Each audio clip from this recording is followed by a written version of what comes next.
Okay, Nostalgia Trappers, what's happening? My name is David Parsons. Got a new episode for you right now. We are cranking them out lately because the times demand it. You know, we've got a pandemic happening right now that no one knows where the energy from this pandemic is going to go. And I wanted to talk to Justin Rogers Cooper again this week, continuing our series that kind of unpacking the political and economic possibilities in this. I know there's kind of a biological element to this, the kind of fear of getting sick and people getting sick and all of that, and we definitely want to address that. But Justin's got a really good grasp on kind of the larger picture and what this might do to our politics. You know, we've been thinking this week about Trump's supposed alleged move to the quote-unquote left, which is kind of a really weird and silly idea because I don't think Trump is moving left at all. He's going to do what he thinks will benefit him. But either way, there's all this talk of kind of like, you know, giving out money or some sort of big social welfare program to deal with the economic fallout that's happening right now. So I wanted to talk to Justin about that and figure out what he thinks about it and how it might fit into what we think of as socialism, and how socialism comes about, and what are the kind of different ways that this moment might spin us off into different kinds of futures. Because I think everyone would agree that we're at a moment where we can actually imagine different futures happening very quickly. And that's something that we talk about a lot on this show. We like the idea of history accelerating and moving in directions that we don't anticipate. And I think if there's one thing that's keeping me together right now, thinking about the kind of really scary moment we're in, and my own kind of fear about my parents and my life and everyone else's life around me and all that kind of stuff. You know, it's the thought that things go in directions that we don't ever anticipate. That, you know, just a few weeks ago, we were all thinking, well, we're going to Milwaukee to contest an election with Bernie Sanders versus Joe Biden or something like that, where it's like, now things are shaking up. We don't know where things are going to go. November seems far away because so much is going to happen between now and November. So let's unpack some of that. And I thank everyone for listening and supporting the show. We got a whole new group of patrons and subscribers to the show because we're doing a lot more on our Patreon lately. So if you want to join that conversation, it would help us a lot. I mean, I'm out of work. I lost 4 classes in one email. So I don't know how I'm going to make it. I know a lot of people are struggling out there too. So if you have a couple bucks to throw this program, and if you get use out of it, we've got a whole lot of content on the Patreon lately. That's at patreon.com/nostalgiatrap. And we're doing weekly vibe checks. So in addition to our regular episodes of, you know, me and Justin or me and whatever guest I'm talking to, we're also doing these weekly vibe checks where each Thursday or Friday we're putting out shorter conversations where we're just kind of trying to check in with each other and track our own kind of emotional, spiritual, psychological, political baggage. Because one of the things we like to track on this show is how our own attitudes evolve, how the day, the mood is going to kind of put a different angle on how you're thinking through things. So those check-ins are called vibe checks. We already have a couple episodes of those already. If you're interested in them, I think people are getting something, some comfort from them in knowing that we're here and we're trying to, you know, figure out all the angles on this too. But we're also human beings who are struggling with a situation that seems chaotic and desperate. And, you know, that's where, you know, some of this like ripe soil for whatever evolution we're experiencing is going to be. So we could use your help. Patreon.com/nostalgiatrap. Go check out all our bonus stuff. And I hope you enjoyed this episode. Me and Justin Rogers Cooper are doing quite the series on this stuff. And if you want to hear the opening of this series, that's on Patreon too. Okay, thanks so much. I hope you enjoy this. Here is me talking with Justin Rogers Cooper. Okay, Justin, well, it's been a week, and here we are again. There are so many developments happening every day that last week seems like a couple years ago already. But glad you're joining us. Thank you for being here. Thank you. It's nice to be back, and there's a lot to talk about, even though only a week has gone by. Yeah, I hope that we're both getting a break from figuring out the intricacies of online teaching. With some success and many failures. But, you know, thinking about this stuff and thinking about the the virus from a nostalgia trap point of view, we're trying to put it in the context of this larger kind of story of capitalism and the narrative that we've been in for a long time now, and how and trying to kind of unpack what's going on. There are a couple different ways I'm thinking about it. I mean, one, I would like to start with a great quote from David Harvey, who's someone that I know you've worked with at the CUNY Graduate Center and someone who's got a lot to say about capitalism. And this is from his 17 Contradictions of Capitalism. Just the opening prologue has these two sentences that I think are relevant for our purposes. It says, crises are essential to the reproduction of capitalism. It is in the course of crises that the instabilities of capitalism are confronted, reshaped, and re-engineered to create a new version of what capitalism is about. So that's a really kind of chilling quote that lets us know that capitalism is a slithery beast that will confront its contradictions in crisis and figure out ways to move forward. And it feels like that's one way of looking at what's going on, and we can think about that. And the other way that might get us started is, I mentioned this to you when we were texting last night, and this isn't necessarily an original thought. I think a lot of people are thinking this, but the virus is kind of it's been introduced into the system, through nature or whatever introduced it. But it's now it's been introduced into this existing system, and it's going to act as an accelerant of a lot of trends that were already there. So in other words, a lot of people are saying, a few years just happened in one day, and that sort of thing. Right. And I feel like that acceleration of history, that kind of reality hitting the gas pedal and going into hyperspeed, is something we also have talked about a lot on this show, and when we were kind of openly wondering about what kind of mega event it would be that would accelerate all these trends and bring all these contradictions to the very front of our consciousness, rather than something that we're all kind of noticing in the background.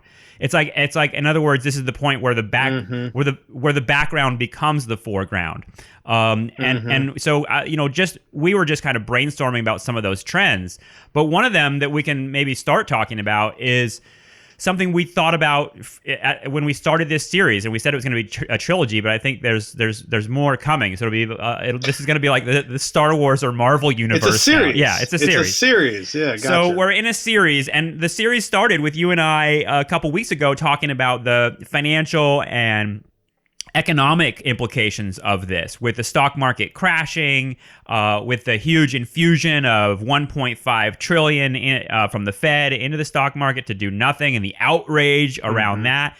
But now we're in a moment where it seems like the political system on both sides, Democrats and Republicans, are interested in responding to this question of what the fuck are we going to do? And that's coming from a lot of people who have lost their jobs. I mean, unemployment we don't have good numbers on anything right now, but unemployment seems like it's going to be huge out of this, particularly, the people that have been laid off and are now living precariously and wondering how they're going to pay their rent, how they're going to pay their student loans, how they're going to pay their credit card bills, their utilities, all the other extremely expensive bills of American life are still going to come due. And we're figuring that out. And so, you're hearing plans from Trump about giving out, a couple $1,000s. You're hearing the same thing from Democrats. And it's almost like this, I don't know, this weird moment where you're seeing almost like the Bernie Sanders issues are coming to the front. What's your read on what's going on with that? Well, I think there's maybe three quick things to say. The first thing to say is, if you go back to Harvey, especially his idea of capital always finding a way to go around its limits. We might return to, Franklin Roosevelt's quote when he brags about saving capitalism from itself through the New Deal, which ironically is what Bernie's been trying to do, for the last 5 or 10 years, if not longer. And so there's an irony in that.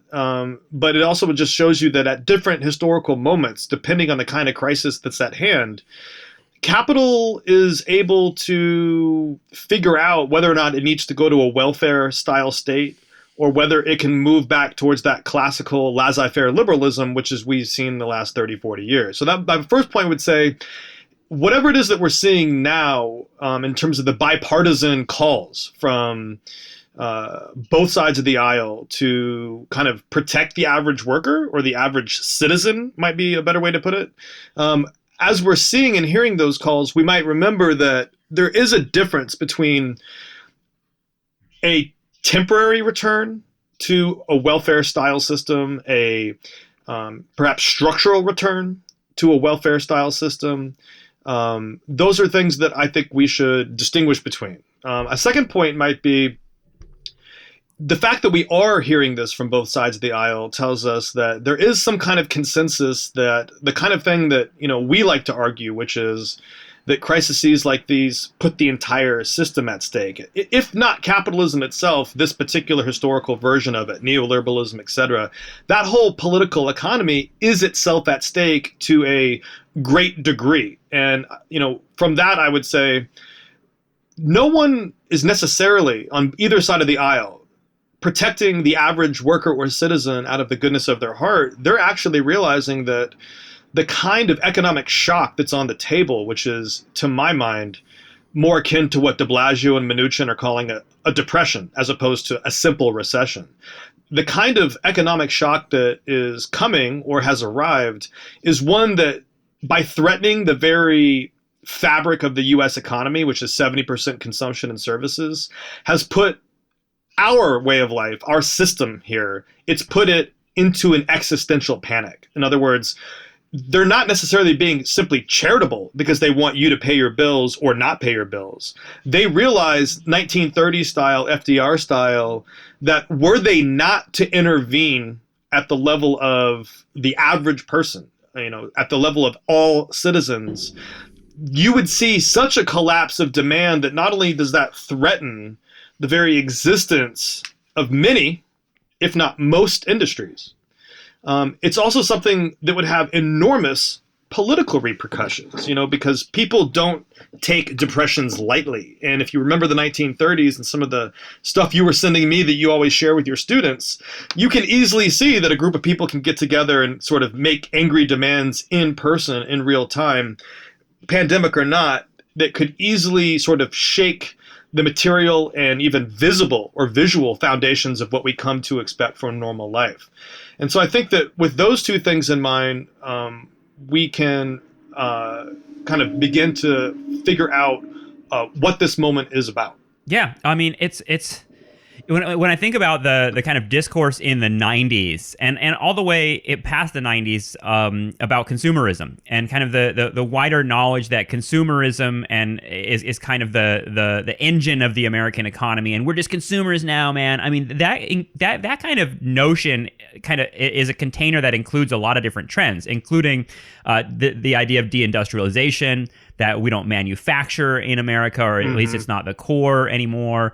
But I even think about a movie that I mentioned a lot on this show, Fight Club in '99, which was entirely kind of that '90s thing of like, we're all just consumers, man. We're all just sheep, and that's all we do.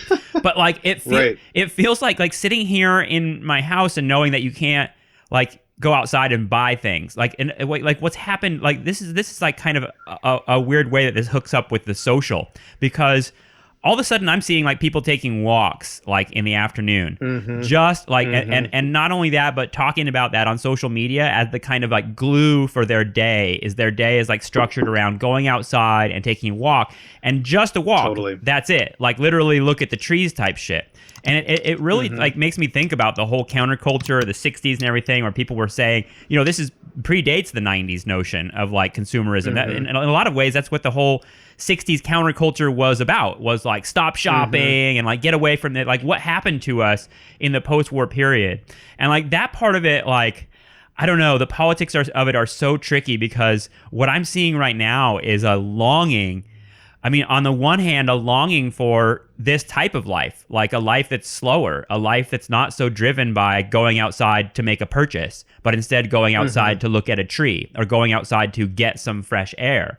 There's that end of it, but there's also, like, in my department meeting yesterday, people who like are the biggest curmudgeons in the department, that don't want to come back, that never that basically hate their jobs, are like begging for normalcy. They're like, oh my God, won't it be wonderful when we come back in the fall? And I can't wait for a normal. So in other words, just 4 days of quarantine and online teaching and everything else, and people are longing for a return to normalcy. And that made me think, and I know I'm throwing a lot of different ideas out here. You can react to all or none of them, but like it makes me think about what it must have been like in the immediate post World War II moment when the nation had experienced, at that point, 12, 15 years, actually 16 years of depression and war, and how the United States sold the image of the suburbs and the kind of like post-war consumer 1950s life based on a lot of like what had been, the horror that had been, and like look what we. You're right. And in other words, there was a whole generation of mostly like what we call this like mythical white working class, whatever, who were like drawn back in the factories and were happy to go back into the factories with like good union wages and benefits and a suburban house. And it was almost like, give me that and I'll shut the fuck up. In other words, the left kind of goes away in the 50s or is incredibly marginalized, in part because of the Cold War, but also in part because the United States government has created this welfare state that is like shutting that energy up, if that makes sense. Yeah, and I think that the two other things to kind of consider there, just in that 50s moment, would obviously be the kind of U.S. imperial expansion that happens in Korea and then later Vietnam. So that part of the seeds that were sown in the 50s and 60s were the ones that were starting to bear fruit in the 70s and 80s, which was the whole movement of that, Fordism or that manufacturing capacity to Asia, which was in some ways opened up by the wars against communist Asian states. And the other thing to always remember too is, culturally, I'd say, it's an interesting split, because on the one hand, you had workers feeling and doing exactly what you just said. GIs returning from a horrific, cataclysmic, apocalyptic conflict, longing for normalcy and routine. And it's hard to say what it is they exactly found there, but I would say that that's also somewhat gendered as well. And so when you look at the kind of working class women's experience after the war, working class women of color, when you also look at middle class women, the way that you kind of have revisionist Hollywood films and TV shows going back and saying, I'm thinking of Mad Men here, but also Revolutionary Road and all those other like movies and shows from the last 20 years that are kind of saying there was a lot of psychological conflict that was never really dealt with, and that the kind of nuclear family structure that was idealized in black and white television sitcoms was itself not really a reality anyway. And so it was like activating a nostalgia trap at that moment, like a nostalgia for the present that wasn't even past, that itself was a fantasy and not really real. So I like that you were introducing the idea of culture, because I think something similar is happening now, and it'll be interesting to think in the future back on the pre-corona moment, because in some ways we had achieved a kind of apotheosis of consumer culture in the 21st century, and one that was being newly enabled by social media and by cell phones and other kinds of social networking technologies. And, I'm thinking here of like co-working. Like right now, as WeWork is probably bleeding profits. Profits is the wrong word. They were never profitable. Bleeding revenue. You can see WeWork as that whole model, and this is one that I at least actively participated in here in Brooklyn. And to the extent that that's representative or not, I would just share it in the spirit of self-consciousness about the possibility that it's not representative. But, that idea that where you're going to go to a coffee shop and work, you're going to order on Seamless, all those kinds of middle class, I'm not really sure you call them luxuries, but conveniences. There's a way to look at it now on day 4 of isolation and think, I miss going to the bar and like having a conversation with a stranger. On the other hand, and this is something that we've always said during times of relative calm, the crisis of capitalism, the apocalypse of capitalism, was prior to this. Yeah. There was a healthcare apocalypse in this country that's been ongoing. There's a poverty apocalypse in this country that was ongoing. And the fact that it's being made more acute by Corona is one thing.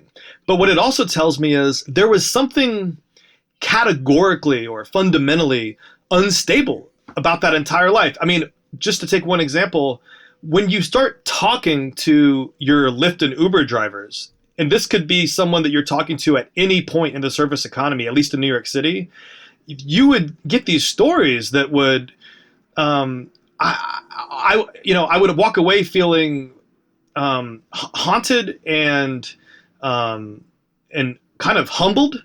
And I often heard stories like that from my students as well, who were in really precarious and vulnerable positions in their work and in their lives. And, you know, the last student who was in my office before this, before the virus hit, was a guy from Zimbabwe named Michael. And he was the only member of his family in New York, and he was the only guy here.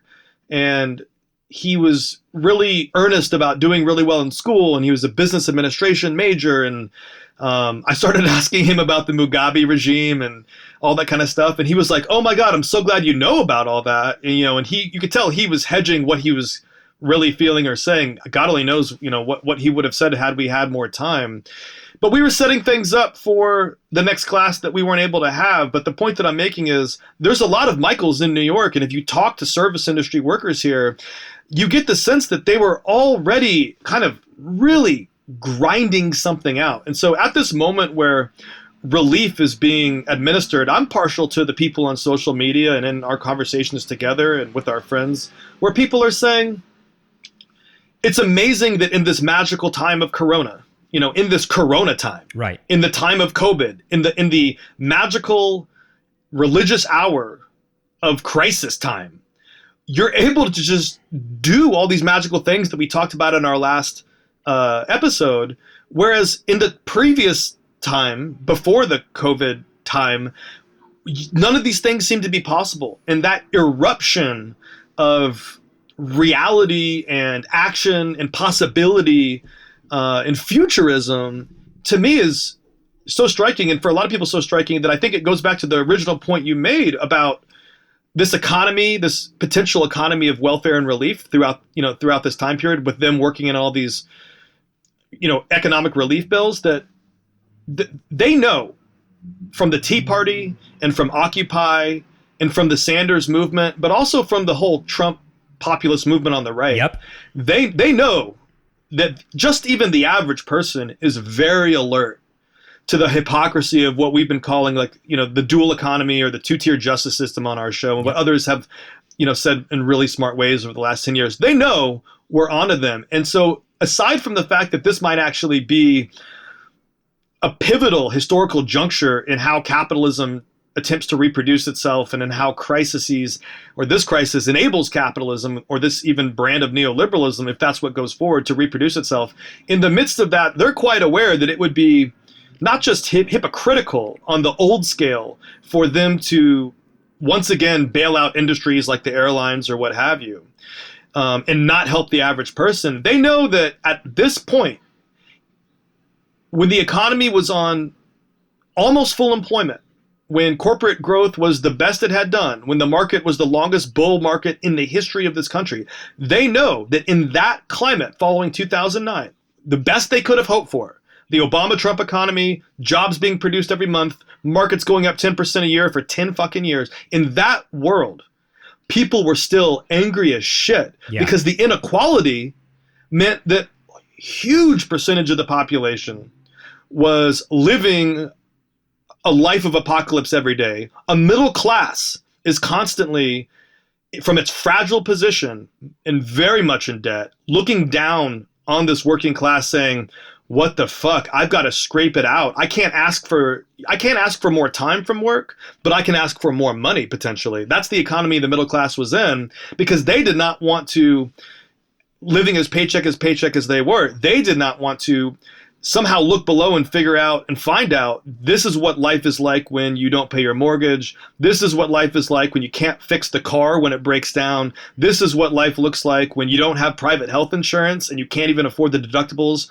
on your stupid Obamacare. Yeah. You know, they look at that and they say, Jesus Christ, you know, it's my tie to this firm, whatever company I'm in. It's my tie to private health insurance, which is even allowing me to feel like I can sleep at night with the fact that my children are covered. Now, that fragility, that threat of terror, was what was kind of sustaining a certain middle class psychology, in which people then get split by saying, I don't want any more immigrants coming in. I don't want any more migrants coming in, because Jesus Christ, despite me being privileged, I'm feeling under threat of invasion, both as a media fantasy wielded by the president, but also from some kind of distorted, twisted funhouse mirror of reality, in which they look at the working class and they perceive that scarcity. They perceive that vulnerability to be a fact of life, as opposed to a political and social construction. And then on the other hand, you have the Sanders people. A disease you can catch, almost. Right, yeah.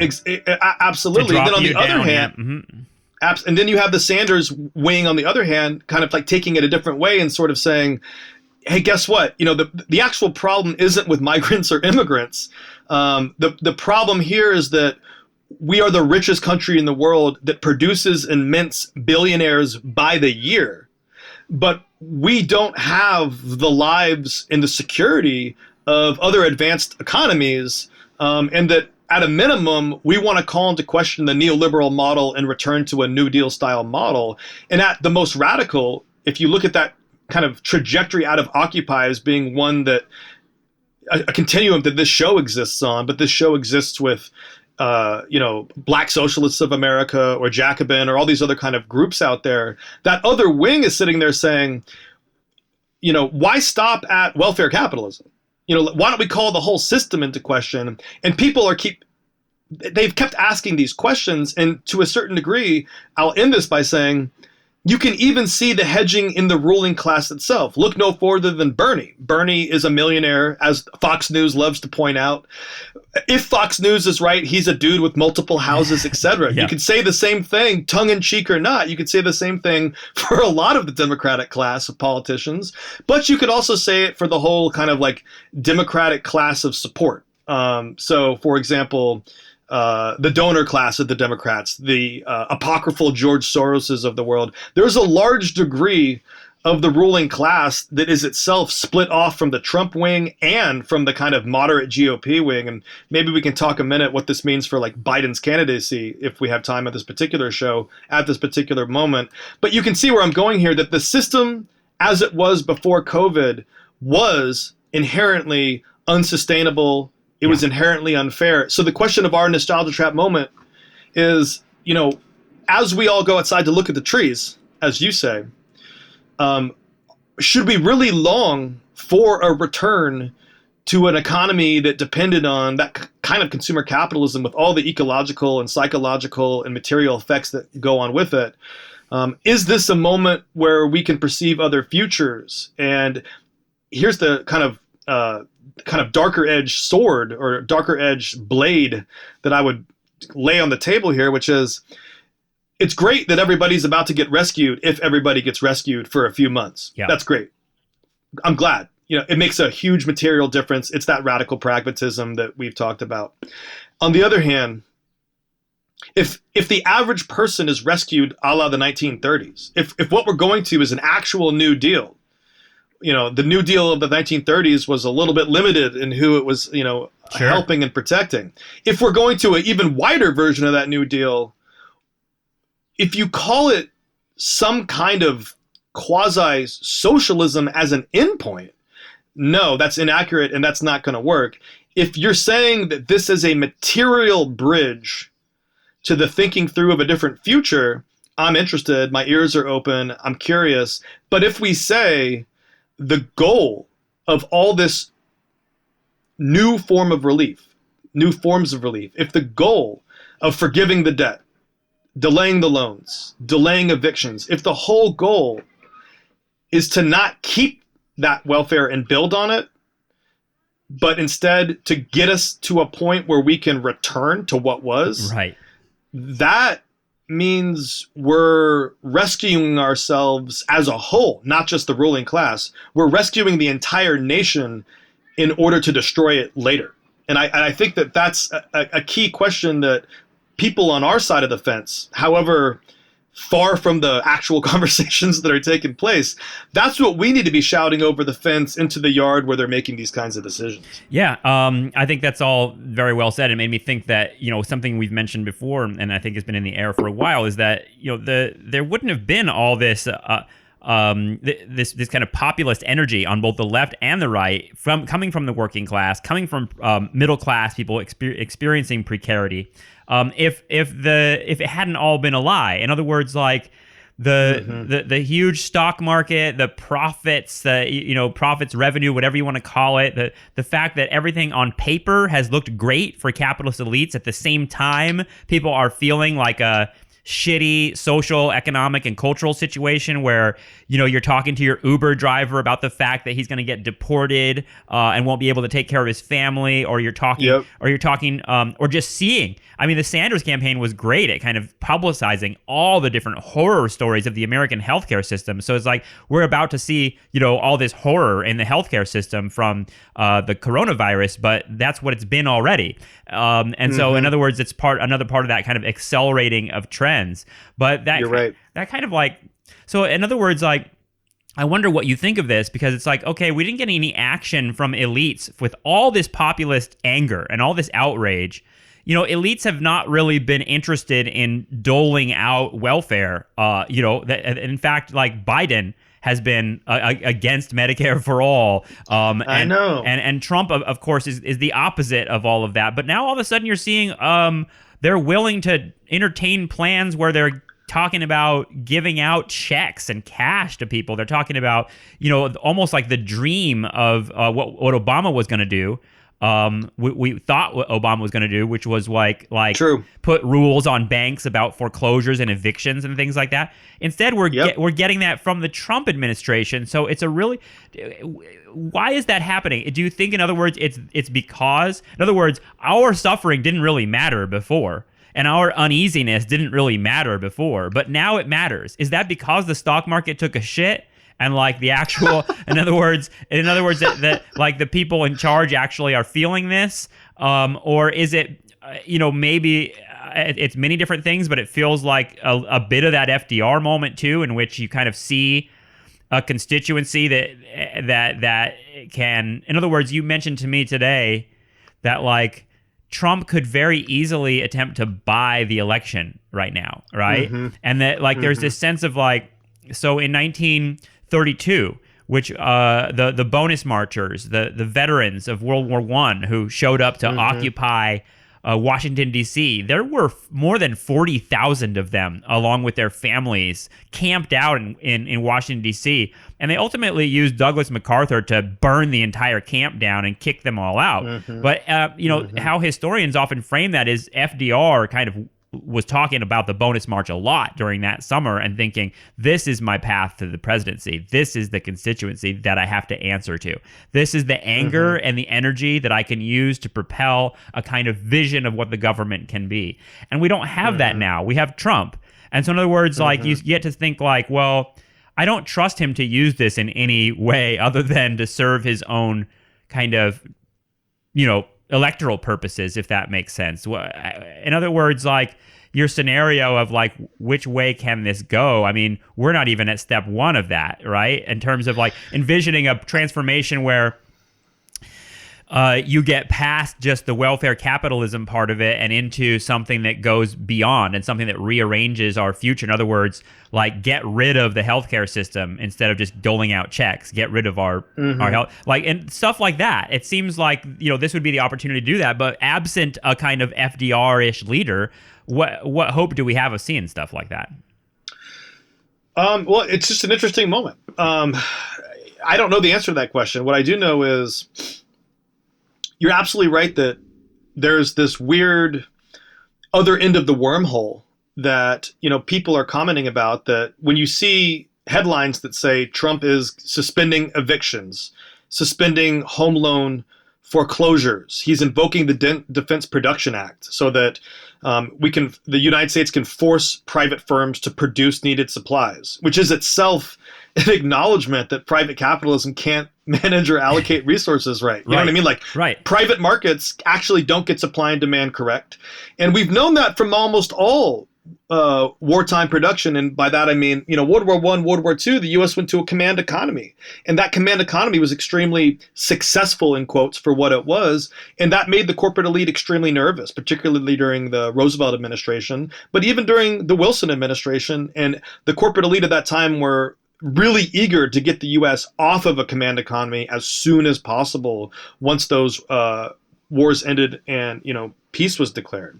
And so from this other end of the wormhole, it's strange to look back and say that Obama kind of had that rhetoric of civil rights and equality and national preservation and spiritual renewal, but his policies were in many ways opposite that rhetoric or worse. And so you wonder if Trump is able to manipulate presidential power in that way, why Obama didn't. And one of the answers that you come to is, one, it might be indeed the case that the existential crisis we face now is more severe than 2009. Yeah. So in other words, any president would have reached for a larger bag of tools to deal with this current situation. On the other hand, Trump, as we know historically, is himself kind of an ideological jelly. And however firm he is in his opinions now,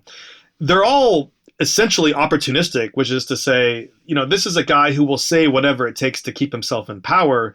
And Obama really wasn't that way. You kind of get the sense that Obama is like an ideological liberal, and he's kind of the guy that believes the things that he says. Obama is someone who believes his own mythology and believes in the mythology that he's speaking. He's not necessarily an opportunistic person, and he's not really someone that, how do you say it? He's not going to really change the structures of the society too quickly or too far against, the grain of corporate America. And that is that's what frustrates people about him. I mean, and the Democrats. Oh, yeah. I mean, you hear when you hear, and I know that the plans are changing constantly right now. But when people hear like Trump say, "Oh, we're going to give you a check from between $2,000 and $4,000," right, as opposed to like Chuck Schumer or Nancy Pelosi or even Obama, who are saying things like, "Well, actually, if you own a small business in a low income area, you can apply for a low interest loan that could give your family up to $500 if you qualify." And like that kind of fucking language just kills people, right? I mean, I know. That's the kind of thing that Obamacare was, right? Which is like, when you say like he believes this shit, I'm like, yeah, he really is a like rules and regulations administrative liberal, and he's a technocrat, right? And that part of it where they're like saying like, well, Nancy Pelosi's great fear apparently was that by giving out a check for whatever amount it might be, $1,000, $2,000 a month, she said people who make $85,000 a year or more shouldn't get those checks, and that we should not be giving money to everybody, kind of thing. Yeah. And it just feels like a really weird, like it's almost like that thing of like, oh, why should someone else get their student loans forgiven when I paid mine off already? And it's kind of like, well, this is a crisis that's much more important than your kind of like individual weird kind of opposition to these bigger welfare programs. And to me, it sounds like, and I know this is something that people are arguing about right now, which is like Trump sounds more left than the Democrats in some respects, and some people are pointing out that that's not true. I don't really trust Trump as a leftist, but it tells you a little bit of kind of how topsy-turvy the politics are when you have a Democratic quote unquote opposition to Trump that seems like it's suggesting things that are less radical. Yeah, and I think some of it is a messaging problem, and the fact that the Democrats have lost the news cycle. Certainly, in part because, and this is something FDR did pretty well, or his team did pretty well, you've kind of got to win the news cycle on short phrases and slogans. Boris Johnson's, what is that guy?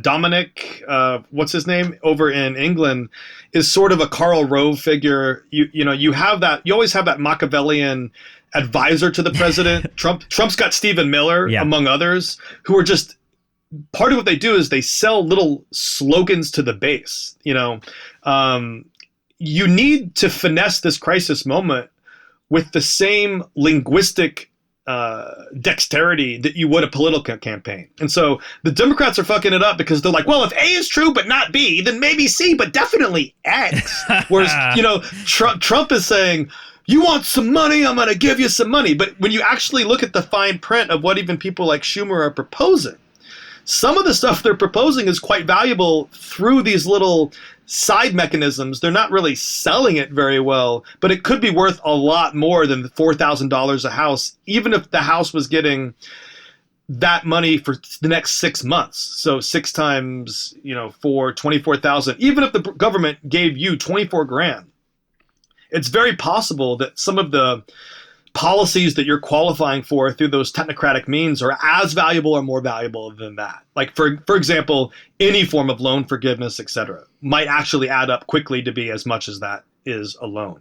And so I don't think Trump is a leftist. I think that this is another opportunistic way to, number one, try to inject some stimulus into the economy. Number two, to try to give people a very concrete impression, one that's in their wallet, that he cares about everybody. With his eye in November, the markets are now below where they were when he took office. So every single market gain that he's won for his class, even just his class, is gone. And that goes for all the middle class people that have retirement accounts and mutual funds and money market accounts. All those other instruments that we've talked about the last couple of weeks on this show, all those instruments that are like more money than money, like the actual way you get rich, all those different assets have collapsed.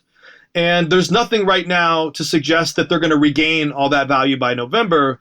And on top of that, even if effective treatments for the virus came online in 6 weeks, and we were able to see the flattening of the case curve and an end to social distancing, even in the next 6 months, and I consider that like kind of a best case scenario. Maybe that's realistic, but I would say that's on the rosier side of realism. Even if you saw that, the job losses that we're seeing already in all the industries we mentioned on this show the last time, the airlines, the hotels, restaurant workers, service workers, gig economy workers, the whole collapse of the service economy, the spike in unemployment that Mnuchin is on CNN saying could be 20%, Great Depression levels by July. Right. That parabolic increase, there is no way that even if the US and the rest of the world triages the virus effects from a health perspective, there's no way that the best case scenario health-wise happens in the next 6 months, that all those people will be back to work the way they were by November, to say nothing of this gap in income that's about to hit everyone when everyone's going to take a big bath. Yeah. And it's going to have ripple effects that are both foreseeable and unforeseeable, both economically and politically. That bath that we're about to take, but also if you can imagine how long the recovery is going to take, the recovery from the 2000 crash that led into 9/11, remember that jobless recovery that Michael Moore used to poke George W. Bush about? Yep. And you might also recall that the first few months of the Obama administration, the jobs were kind of slow to get off the ground because businesses needed to feel like they were confident again. But Obama, was never adding more than 200,000 jobs a month to the economy. And if you're putting the unemployment rate, fuck 20%, let's put it at 10%, which is, again, rosy realism. If you put that employment rate that high, and then you say starting in October, the economy starts hiring again at a robust rate of 250,000 people a month for the next year, you're still not back to where you were last month. The trail of job losses will be a long tail that's going to chase the recovery in the markets, because the markets dive, the job losses follow, the markets recover, the jobs follow. So that whole cycle that we're about to see is not well aimed at November. And both the Democrats and the Republicans, to the extent that they're going to form this bipartisan consensus, it's really not for the good of the country. It's because each party is now desperate to be able to run on these acts of relief because it's a fucking election year. And, that is not necessarily what Obama had to do, because if you recall, he was elected in like one phase of the crisis in November 2008. Yep. And he had 4 years to sort of triage the situation, but also he was doing that through a population that actually thought he was somebody else. I don't think anyone, well, excuse me, most people didn't know that he was going to turn over healthcare to Rahm Emanuel, who was then going to have secret, locked, closed-door meetings with pharmaceutical executives for 6 months, and then walk out of that room with, this Healthcare Recovery Act that's later called Obamacare, which is, to me, effective in some ways like pre-existing conditions, but extremely ineffective on the whole. So that's where we find ourselves. And to that extent, Trump isn't moving to the left. The Democratic Party, which, as we've seen since Trump's election, has actually moved to the right, in part because that's where the votes now are. That's where the middle class is, or was. That Biden party, that party is also not running to the left. These are all the party of capital, and they're going to do whatever it takes to try to secure their role in the game after November. And God, you think about like jobs coming back, and kind of like, well, this is pushed, and this is what we started talking about today with in terms of crisis and acceleration. This has pushed a conversation that was going to happen slowly over the course of the next 10 years, maybe, into the front of the American consciousness, which is like, what the fuck is the American economy all about? What? Yes. And how are we making it? Because when you think about all the people that won't be coming back and things like that, I think about like an average American worker, and I don't know if this is true or not, but like an average American worker in a gig economy is working several part-time jobs, right? So you have people who are like, and I'm talking about a lot of people in their 20s and 30s who are young people who are like, I work as a barista at a coffee place 3 days a week, and then I deliver Instacart for the rest of the week, right? Totally. A lot of those Lyft drivers I talked to were guys in their 40s, 50s, and 60s, just supporting a family paycheck to paycheck. Yeah, and doing Uber Eats deliveries, Seamless, all that kind of stuff. And you're like, first of all, there is a kind of spiritual emptiness to that kind of work, and especially when you realize how low it's paid, right? And so we had this kind of like, we're talking about the differences between the middle class and the working class. The middle class in this kind of precarious position, but also enjoying these kind of soft luxuries of having Amazon drivers deliver stuff to you, an Uber driver pick you up. Yeah, just all these little services that really we don't need and we didn't have before, and I wouldn't really miss them that much, but they're part of our lives now. Like, oh, it's time to order some toothbrushes. Good point. And this is like a collective realization that like, oh shit, like there are human beings that are doing all that. That used to be something that we kind of like, I think was more subconsciously located, the sense of, a Chinese worker made this, or this was sweated out by some Amazon workers in a warehouse and put together. It was always kind of invisible to us. But this is like bringing those kinds of that economy into a much more visible place. Because first of all, it's going away. I don't know how much longer we'll be ordering things on Amazon and Ubering around. I mean, I'm not sure. But Ubering seems like something you wouldn't want to do with social distancing. But I'm not entirely... People still got to get around. I mean, people still got to move around.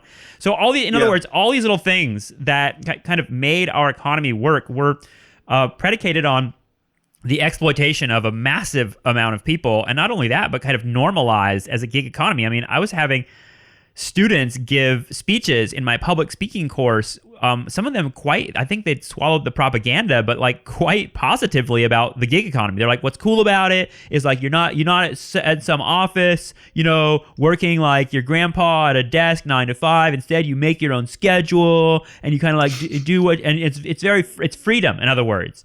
And like, I was like, well, that's, one way of looking at the gig economy. But the other way we're looking at it is we just wiped out the gig economy. You know what I mean? Like a lot of service workers. I follow a lot of people who are waiters, bartenders, bussers, restaurant workers. And, with restaurants closed, I assume they're closed in New York City, right? Restaurants?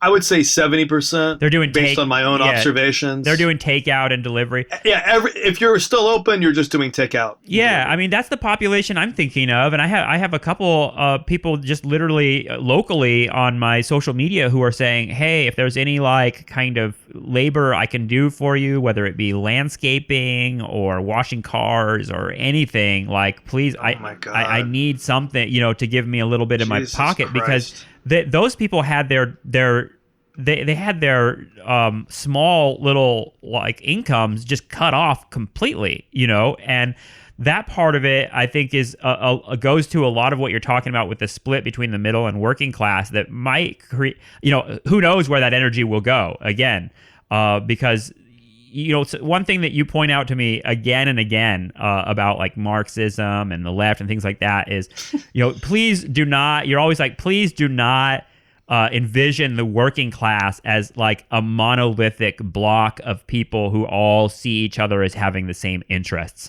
because other elements of that come into play. And we know that now, things like gender and race and sexuality and elements of and I know the materialist leftists hate to hear it, but human bodies matter, and that part of it is kind of like, okay, well, us as middle class people are sitting here like, how am I gonna online teach? How am I gonna communicate with my students for the rest of the semester while I'm still getting my paycheck? Whereas others right now are in the emergency. And you know what? Yes. Those people were in the emergency before this. Like they were in the emergency before this, and we as middle class, I mean, I don't even know if I'm middle class, but I think I certainly have that kind of like perspective. But either way, that we were kind of sounding the alarm. Those of us that call ourselves leftists or envision a better world, we were sounding the alarm well before this. That like we've got to figure out something beyond fucking Uber and Instacart for our working class, because it's one, completely just service work. It's not satisfying on a spiritual level, whatever. There's that element, but it's also literally not paying them enough. Like people are saying, like, I mean, there was a woman who stood up at a Bernie Sanders rally, and they've made viral videos of a lot of these different people, and I think they're really effective. But there was a woman who stood up and said, "I'm a teacher and I work 4 jobs." She's a public school teacher. She works 4 jobs because she's teaching, at a public school, elementary school, but also a barista and also driving an Uber and also waiting tables at another restaurant. And you're kind of like, I stitched together a half a living through that and barely scraped by with $1 left, at the end of the month. And you're thinking about like, how is that sustainable? How is that? And in other words, we're always thinking, well, that precarity was already there. You already had a giant working class that was, despite the fact that the corporations were doing well, this working class was already suffering. And now that's brought it to the front of the consciousness of, the American political discourse. And that's a really, really interesting moment, because it's almost like our dream was that people would pay more attention to these issues. And yet, you've got to depend on power to deliver it. And the power that we got is like Trump and the Republicans, who are a bunch of fucking racists who want to close the border and create ICE camps and all that bullshit. And you got the Democrats on the other side who just want to return to fucking Obamacare neoliberal bullshit solutions. So it does seem a ripe moment. It does seem like a lot of different things can happen right now. And that part of it is, I don't want to say exciting, but it means something is happening. We are in a historic moment. I think everyone is kind of thinking about that in terms of the biological emergency of coronavirus, but it's also a historic moment that is going to dramatically, possibly reshape the way we think of politics and economics in America and the whole world. Yeah, I take all those points, and I would point out too that only a small majority of Democrats are actually neoliberal to that ideological degree, and I think some of them that are honestly believe that no other system is possible, as opposed to being huge advocates for it. And I think part of what we've seen in the last 4 years is that, at least part of the reason it looks that way is because as the kind of aftermath of Super Tuesday came in, it seemed clear that the Democratic Party did expand, just not to the left. It went to the center. And, we sent each other articles back and forth about that a lot of the moderate never Trumper GOP, a lot of it went to the Democratic Party. And so Sanders was unable to find that new base of votes that would have propelled him over the line. But it wasn't because his ideas don't have traction with a large number of Democrats, and maybe actually the majority of Democrats if this was 2016. But in a 2020 election cycle, the Democratic Party is actually soaking up a lot of new money and a lot of new votes from that center-right position that used to vote Republican before Trump. And that's brought the Democratic Party over to the right for some of those reasons. And we'll see how that plays out. But that's the coalition that James Carville argues that I know I wanted to say something there, but I won't. But that's the coalition that Carville argues won the 2018 midterms, and so that's a kind of, to me, like a political logic of the imperial core with a lot of racial and gender politics wrapped up in there. That's not just expressive of class attitudes, but expressive of some of the contradictions that you associate with the working class that are also true for the middle class. And the other thing that I'd point out about the Uber economy and the gig economy that's coming out of what you're suggesting is that another angle to drive the knife in is to say, look, Uber was not profitable. So whatever else was going on, this company was not able to create a sustainable business model before the time of COVID. They were still subsidizing rides, and so was and is Lyft, by the way, even after their IPO, because they were still trying to win this battle for more market share so that they could grab as much monopolistic control over these user markets before they rise and jack the prices up, which is what they would inevitably have to do or had to do in order to one day become profitable. And that's why they were putting so much emphasis on Uber Eats, because the margins in Eats were relatively higher. But I'll leave it to your listeners to determine if that too ever was going to be sustainable in terms of its profitability. And I think that drives harder into this notion, wait a minute, this is a company that, to the extent that it was able to survive and hang on in terms of revenue generation, was doing so clearly on the backs of exploiting its labor force. Same with Amazon. It's only by disallowing labor organization, by disallowing labor protection, by disallowing labor security. It's only by casting these gig workers out into a free fall of vulnerability and precarity that these companies were able to even soak up enough revenue to trick us into thinking that the tech economy was more than a tech bubble, but was actually a economy of innovation and entrepreneurship that was the new leading edge of capital itself. And I'd like to bring that back to the airlines now and to kind of maybe focus this point a little bit in terms of that economy that was. And another one of those headlines and points of contention you see coming out now is that as the airlines are requesting bailouts from the Trump administration, and as Trump signals that he will bail them out, we said on the last show I believe we said that the airlines are poised to lose $100 billion. Boeing alone is asking the federal government for $60 billion in bailout funds. That's just Boeing. Now, in the last decade, Boeing itself spent $40 billion on share buybacks. And that was a point of contention with the whole MAX 737 fiasco and scandal, in which Boeing sent a plane that wasn't ready to fly into the sky and burned a bunch of passengers to death. And basically still, before the time of COVID, Boeing still really wasn't facing up to the moral or economic reality of what had happened. Now, we can take this further. The airlines group, there's like a lobby group or some sort of industrial group called Airlines for America, has been defending the buybacks in recent days by saying, hey, the airlines as a whole, David, have invested 73% of their operating cash over the last decades, back into the business, the core business. 73%. You're like, oh, that sounds kind of like a lot.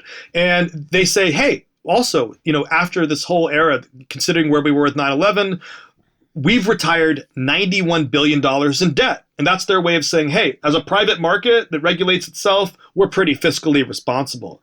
Now, That is a little bit of a subterfuge of the stats, because let's take one step further. American Airlines, just American Airlines, in this same period of time, last 5 to 8 years, and I'd have to figure out when exactly, but I'm thinking it's the last 5 to 8 years, and I pulled this from an article yesterday.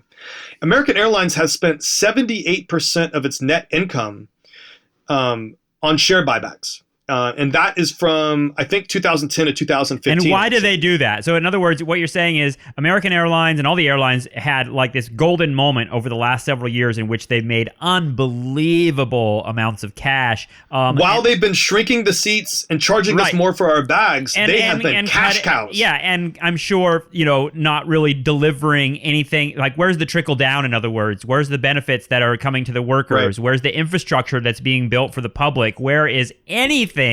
So why, for someone that doesn't understand that, why are they doing stock buybacks? Why are they buying their own stock? Two things about stock buybacks. Number one, this is the perversity of the American system. Number one, corporate management is legally obligated to return as much value as possible to its investors, and nothing else is higher than that. So they have a legal mandate that as a corporation, they're not for the public good, they are not for their workers, nor are they, from the consumer perspective, responsible to this business. Their main goal at the end of the day is to take surplus capital and deliver it to the scattered owners of this company. Now, these owners, these investors who, each own slivers of these corporations, and we can talk about this on another show, what's happened in the last maybe 5 or 7 years with ETFs and exchange traded funds, and what kinds of hedge funds and private equity firms actually own American corporations. But in theory, the different investors who own all these American corporations, they don't care about anything except that return on their investment. And so share buybacks do two things. One, it sends money back to the investor class, not the consumer experience, not the workers.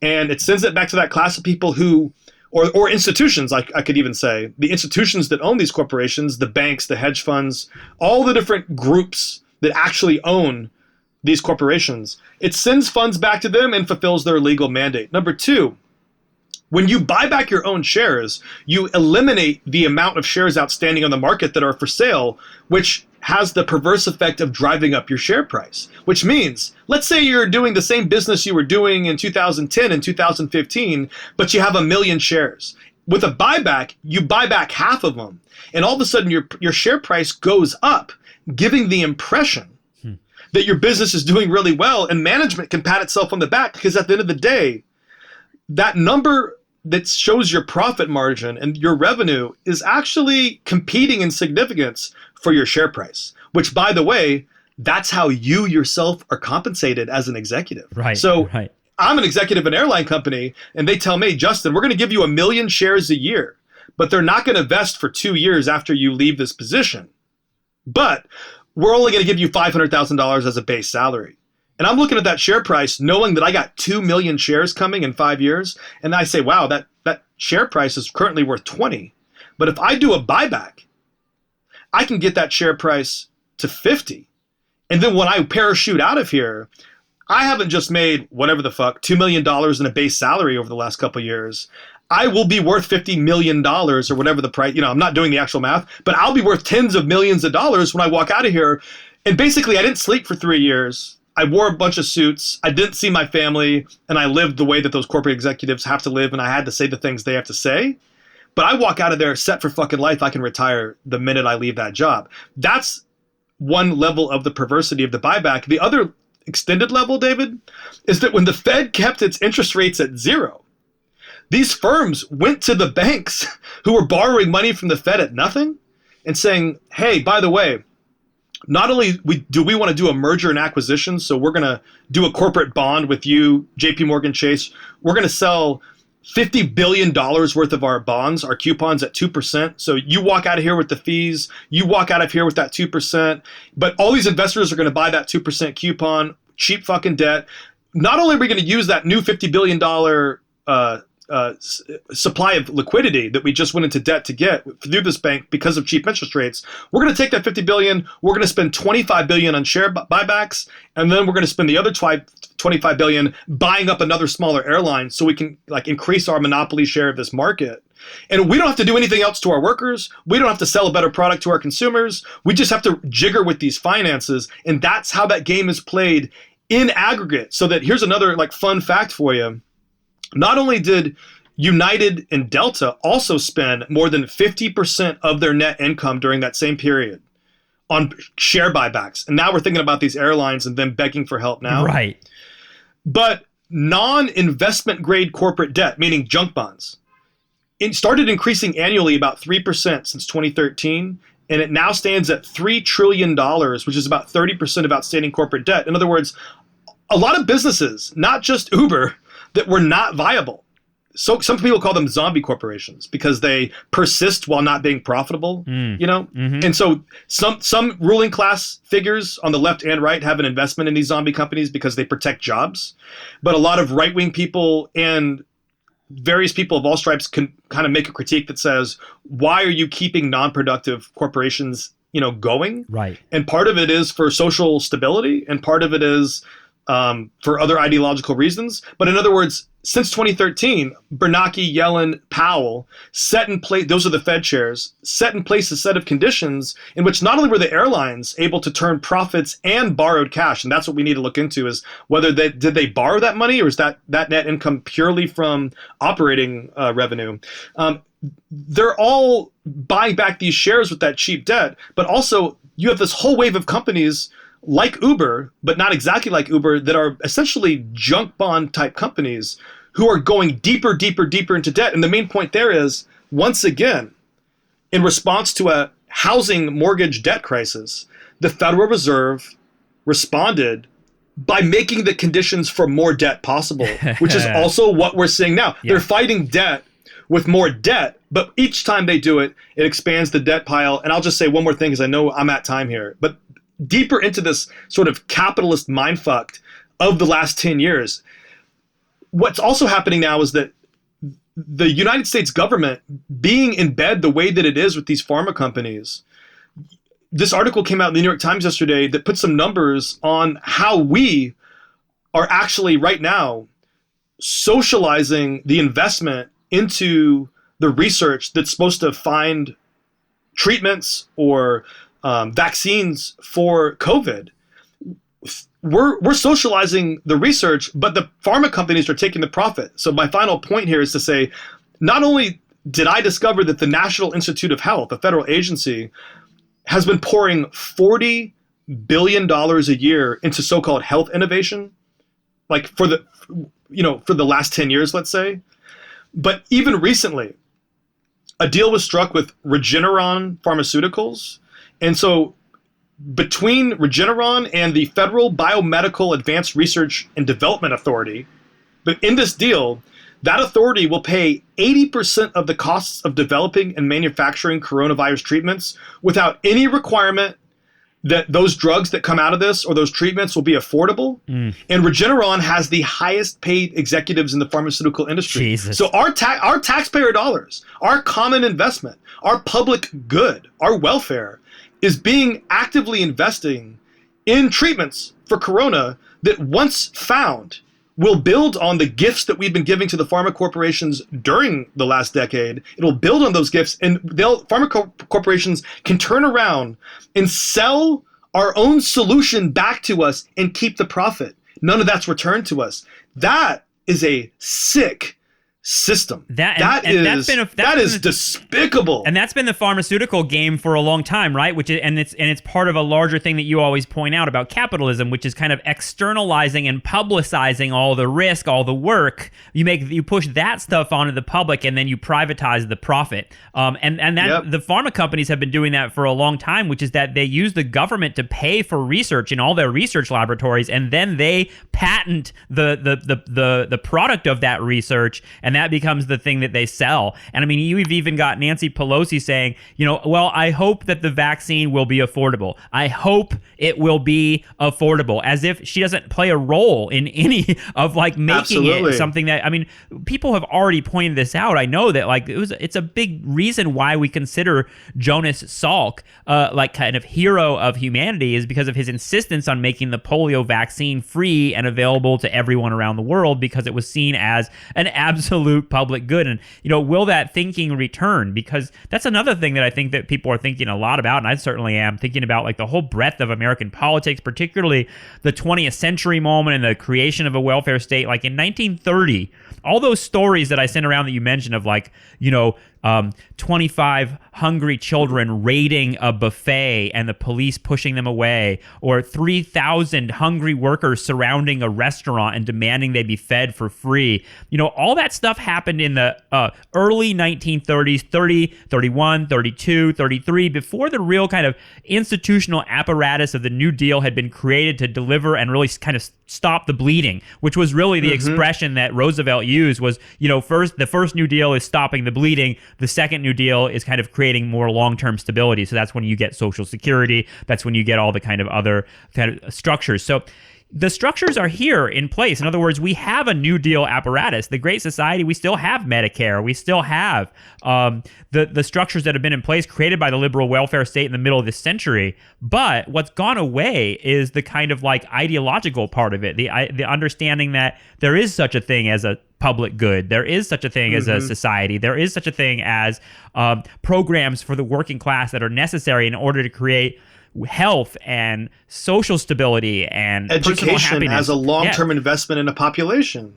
Right. So that notion is what's going to come back, or at least has to come back, if we're going to see any kinds of programs that really deal with this effectively. And that's my hope. Is that, when we're talking about the virus being introduced into the system as a kind of shock, as a kind of crisis, as a kind of accelerant, one of the things it might accelerate is a return to that kind of New Deal style idea of the public good and what it might be. And I know it's not totally gone. I mean, the Sanders campaign is entirely based on it, right? And the fact that Biden is now kind of literally stealing Bernie's campaign and just being like, well, we should do Medicare for all and we should let incarcerated people vote. And, I don't know if he's saying that one actually, but either way, he's kind of, right. And even Trump is speaking to it. That means that they know they have to start speaking to that stuff. Whether we get some shitty deals out of it or not. And I know we got to go. It's been a great talking to you with Justin. But there's one other thing I wanted to mention, which is Can I add one thing after you go? Yeah, too? sure. My So final thought. Final thought. Okay. Yeah, I'm all ears. Bonus round. Final nostalgia trap thoughts. I've been thinking a lot about this idea, and it's something that you and I have been pushing back and forth to each other in text ever since Connor Habib mentioned it in our Left Hand Path episode a while back, which is the idea that reality is illegible, and that we've gotten to a point where we're soaked with information, and at this point, information is really we felt before that our Twitter feeds or our Facebook feeds or our Instagram, whatever, was kind of a machine for creating psychosis because it completely overwhelms you with the state of things and news and things like that. People felt that after 9/11. I remember there was like a big push. Like after 9/11 was when the crawl across the bottom of the 24-hour news screen was happening, and you started getting this idea that like people were saying you got to actually check out from the news or else you're going to lose your mind. And you actually saw people. Also after the Trump election, people said that. Oh, definitely. They're kind of like shell shock saying, and these machines are another part of, I think, an acceleration of that notion, because no one had social media when 9/11 happened. Jesus, can you imagine? But 9/11 is the point where I know a number of my family members first got online. They bought computers after 9/11 and said, oh, I got to pay attention to the news more now. I remember 9/11 was the moment where I started streaming video for the first time because I was looking at videos on CNN. I was in LA and I wanted to see what was going on in New York, and I started watching CNN videos online. So like there's this news part of it, and that kind of has gotten so kaleidoscopic that it's almost totally illegible, and you can't really understand what's going on. And it even comes down to like the elite media speculation. If you look at what's happening, there's just nonstop speculation on every single test that comes out. We've got, someone got tested in Milwaukee, so let's like make a whole story out of it, and that sort of thing is driving us crazy. And what I was gonna say is that they're not even fucking right about anything, because the New York Times, as you recall, and the kind of New York Times and I would say all the way to Jacobin, like kind of liberal, left liberal consensus leading up to the 2016 election. And this is something that Yasmin Nair points out in our next episode, which will come out next week. I just talked to her. She's wonderful. She pointed out that there was this whole group of, elite liberals who said Trump can never be elected. It's never going to happen. Hillary's the next president. Just get over it. It's 100%. Trump will never be elected. It's impossible that he will ever be elected. And then they changed that the night of 2016, the night of the election. The whole dial on New York Times went from 100% to 0%, whatever, instantly. And they're like, oh, we're wrong. But now what's amazing is you saw a flip. Those same people who said Trump can never be elected are now telling you Trump can never be beaten. There is no way you can ever beat him. And like that's even swung in the last week. I mean, I think the Atlantic started off this week by saying, this is the end of Trump's presidency. This is his Katrina. This is the end of anyone liking him. This is the end of his political power. He will be destroyed by the Democrats who could run a sentient banana as their candidate in November, and he'll win against Trump because he's giving everything away. Well, guess what? Those same liberals 5 days later are now saying Trump's going to deliver welfare goods and he will be unbeatable come November. And I've watched that swing happen just in the last couple days, and I just say that to kind of warn listeners to this program, even the stuff we're saying is obviously going to swing. But I think that part of what, But part of what we try to do on this show is like take a step back from the kind of everyday carnival of what's going on, and try to figure out how does this fit into these long-term arcs that you and I have witnessed for our entire adult lives at this point, which is crisis. Political shift, crisis, political shift, crisis, political shift, and reading it from that perspective, and that's why I wanted to start with David Harvey today, is kind of to get in people's minds that this kind of like crisis cycle is something we've witnessed before. I think this is a really big one.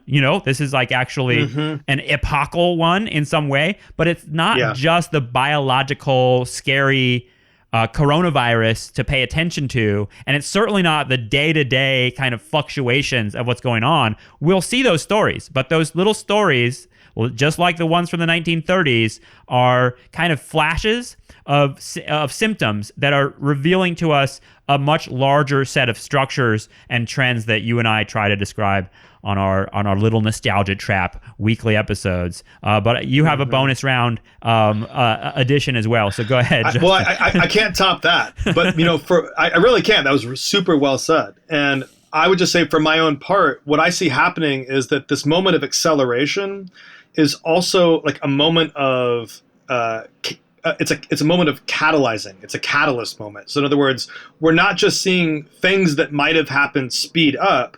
We're seeing things transform. We're seeing like interactions that are producing the potential for new realities, if not the actual reality itself. And I like to think about it, and this gets at your like the way that news headlines can almost like reshape your perception of what is going to happen every 24 hours. Yes. I think of that as almost like you're looking through a kaleidoscope and you see all the geometry and you see the shapes and colors all form like a crystallized structure, but then you twist it.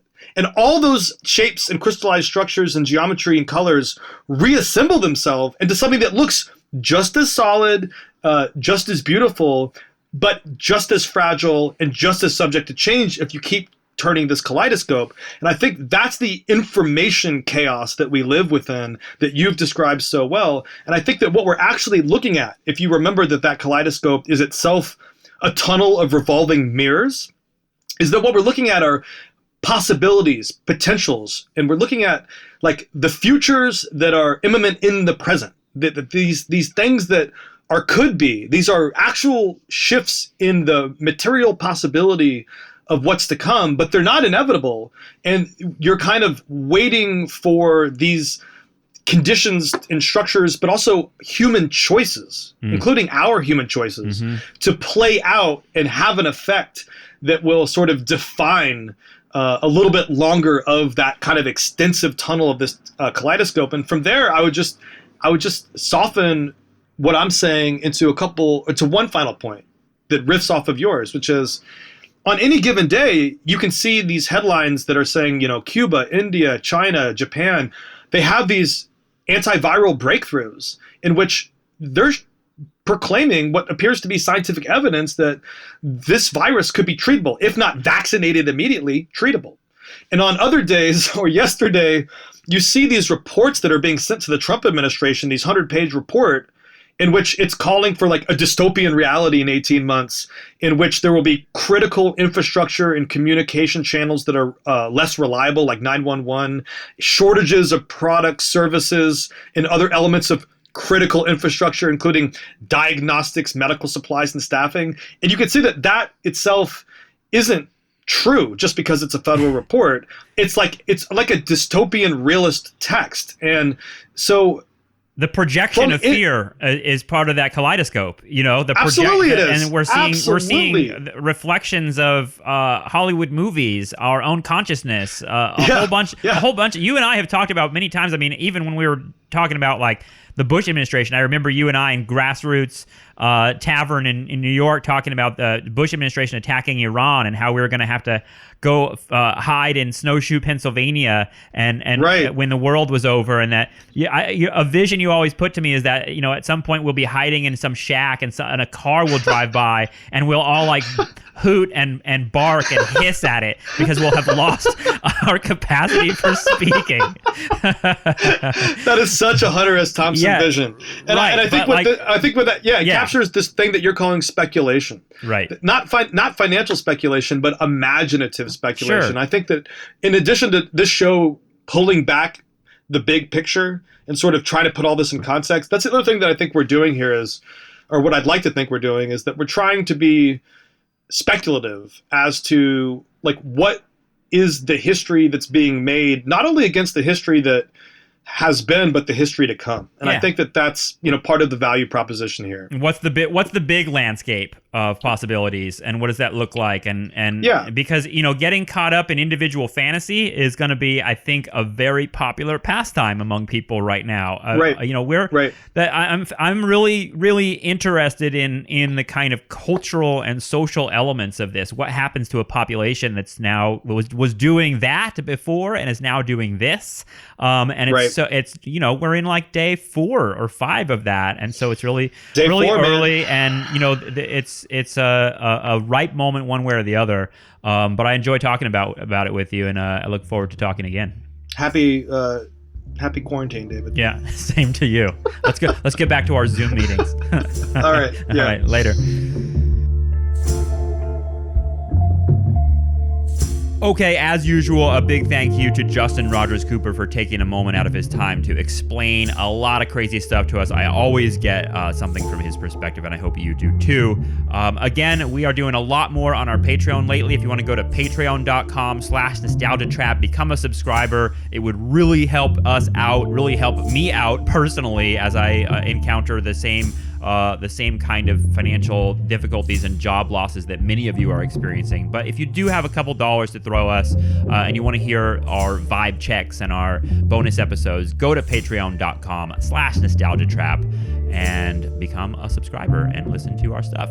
Thanks so much, and we will be talking to you again very soon. Take care. Bye-bye.